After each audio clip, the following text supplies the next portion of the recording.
Bapak Ibu yang saya hormati,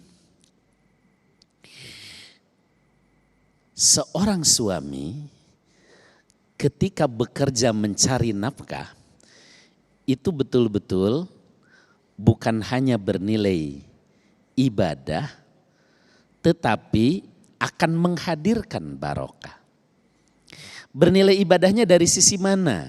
Yang pertama, niatkan dalam melaksanakan perintah Allah untuk menafkahi keluarga.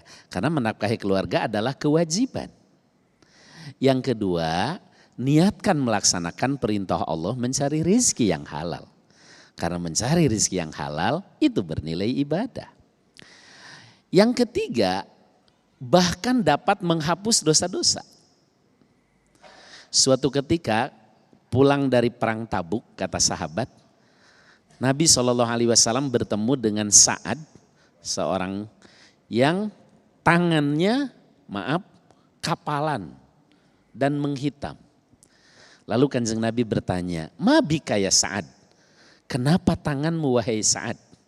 Kata Sa'ad, "Ya Rasulullah, saya mengolah tanah dengan tangan ini untuk mengais rezeki Allah yang halal, untuk menafkahi anak istri yang jadi kewajiban saya." Beliau SAW kemudian mengangkat tangan Sa'ad sambil mengatakan, "Hadza, inilah tangan yang tidak akan disentuh api neraka." Di hadis yang lain, "Man amsa kalan."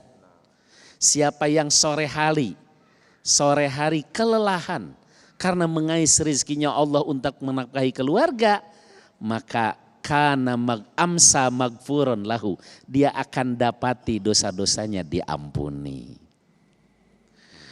Dilengkapi dalam hadis yang lain sebaliknya, seorang suami yang tidak mau bekerja mencari nafkah, tidak mau menafkahi anak istrinya, dia menumpuk dosa yang dosa itu tidak bisa dihapus dengan sholat, tidak bisa dengan puasa, tidak bisa dengan haji, tidak bisa dengan umroh. Kanjeng Nabi bersabda, "Inna minadz-dzunub la dzunuban la tukaffirus shalah wala siyam walal hajj walal umroh." Di antara dosa itu, kata beliau, ada dosa yang tidak bisa dihapus dengan sholat, tidak bisa dengan puasa, tidak bisa dengan haji, tidak bisa dengan umroh. Para sahabat kaget, loh kok ada? Bukankah sholat menghapus dosa? Bahkan dari Jumat ke Jumat ditambah 3 hari. Bukankah puasa menghapus dosa? Man shoma Ramadan imanan wahtisaban ghufira lahu ma taqaddama min dzanbi. Apalagi umroh, apalagi haji. Kenapa ada dosa yang tidak bisa dihapus dengan sholat, puasa, haji, umroh? Dosa apa gerangan wa ma tukaffiruha ya Rasulullah? Bagaimana cara menghapusnya wahai Rasul? Beliau menjawab, dosa seorang ayah, seorang suami yang tidak mau mencari nafkah. Dan penghapusnya adalah al-humum fi talabil ma'isyah, gigih dalam mengais rezekinya Allah untuk ma'isyah keluarga. Mengapa dosa tidak mau mencari nafkah tidak bisa dihapus dengan sholat, puasa, haji, umroh? Sholat, puasa, haji, umroh itu menghapus dosa-dosa yang urusannya kita dengan Allah. Sedangkan tidak mau cari nafkah, ada hak adami, hak anak istri di sana. Baik. Oleh karena itu, belum terjawab yang intinya, Sofyan. Okay. Oleh karena itu, seorang suami yang bekerja mengais rezekinya Allah, yang menghapus dosa-dosa, mendapatkan pahala, jelas harta yang didapat betul-betul barokah dan anugerah. Jika tidak, bukan hanya tidak mendapatkan harta, bahkan dia menanggung dosa. Wallahu a'lam bishawab.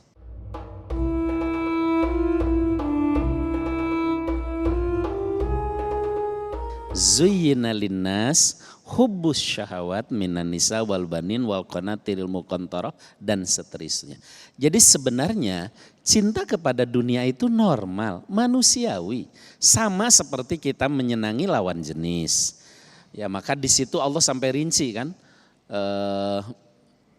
dari mulai harta itu minadz dzahab wal fiddah, bahkan sampai kendaraan, manusiawi, normal dan boleh-boleh saja selama itu semua di bawah kecintaan kepada Allah, ditempatkan di tangan. Ya, oleh karena itulah kenapa di surat Fussilat surah ke-41 ayat 6 dan 7 orang yang tidak mau zakat disebut musyrik. Wa wailul lil musyrikin alladzina la yu'tunaz zakah. Kecelakaan bagi orang-orang yang musyrik. Siapa mereka? Alladzina la yu'tunaz zakah, yaitu orang-orang yang tidak menunaikan zakat. Kenapa orang yang tidak menunaikan zakat dikategorikan musyrik? Karena dia dianggap mempertuhankan harta. Dia lebih takut kehilangan harta ketimbang Allah. Dia lebih cinta hartanya ketimbang kepada Allah. Sedangkan orang beriman, walladzina amanu asyaddu hubban lillah. Orang beriman itu kecintaannya amat sangat kepada Allah. Jadi mencintai harta boleh, seala kadarnya, gunakan untuk sarana beramal soleh. Tidak boleh cinta yang melebihi kecintaan kepada Allah. Sehingga ketika Allah perintahkan zakat, kita tunaikan. Allah perintahkan infak sedekah, kita keluarkan. Yatim kita urus, miskin kita bantu, rumah Quran kita bantu, rumah tahfidz kita bangun, dan seterusnya dan seterusnya. Itu kepada harta. Demikian juga kepada tahta. Kita ingin punya kedudukan, silahkan. Kalau bisa di antara bapak ibu ini, bahkan kalau bisa yang ASN minimal ada yang jadi lurah. Kalau di kampung karena kepala desa dipilih minimal jadi kades. Kenapa? Karena bisa melipat gandakan amal soleh. Ya yang sederhana saja. Pak RT, Pak RW, kalau dia orang masjid, orang yang menggunakan kedudukannya untuk sarana beramal soleh, ketika 17-an kan tabligh akbar, lomba cerdas cermat ibu-ibu pengajian, lomba adzan, lomba hadroh, ya kan? Jadi bukan sekedar masukin pensil ke botol, balap gundu di sendok, balap karung, bukan cuma itu. Tapi siap, kenapa? Pak RT-nya orang masjid, Pak RW-nya orang masjid. Bahkan ibu-ibu jadi Bu RT bukan sekedar istrinya Pak RT, memang ibu yang jadi RT. Bu RW bukan karena istrinya Pak RW, karena memang ibu jadi RW. Dengan jadi RT jadi RW saja kita bisa melipat gandakan amal soleh. Apalagi kalau lebih tinggi lagi, jadi anggota dewan misalnya. Saya ingin ambil contoh sederhana lagi. Kalau Bapak Ibu jadi pengurus masjid, lalu jadi panitia kurban, amal soleh bukan? Amal soleh, tapi kan ngurus orang yang memang sudah mau ibadah. Tapi kalau Bapak Ibu jadi anggota dewan, kita bisa bikin perda, tekan pejabat, apakah bupati ataupun gubernur, tolong anggarkan dari APBD minimal satu masjid dikasih 2 sapi dan satu mushola masing-masing 1 sapi. Dari mana duitnya? APBD. Bisa berbuat amal soleh lebih banyak. Maka harta dan tahta sekali lagi sarana melipat gandakan amal soleh. Boleh kita cintai.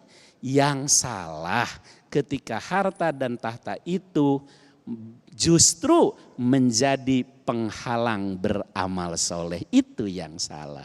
Wallahu a'lam bishawab. Dalam Islam pada prinsipnya harta itu milik Allah. Lalu diberikan kepemilikan kepada manusia secara terbatas. Ketika manusia itu meninggal kembali menjadi milik Allah.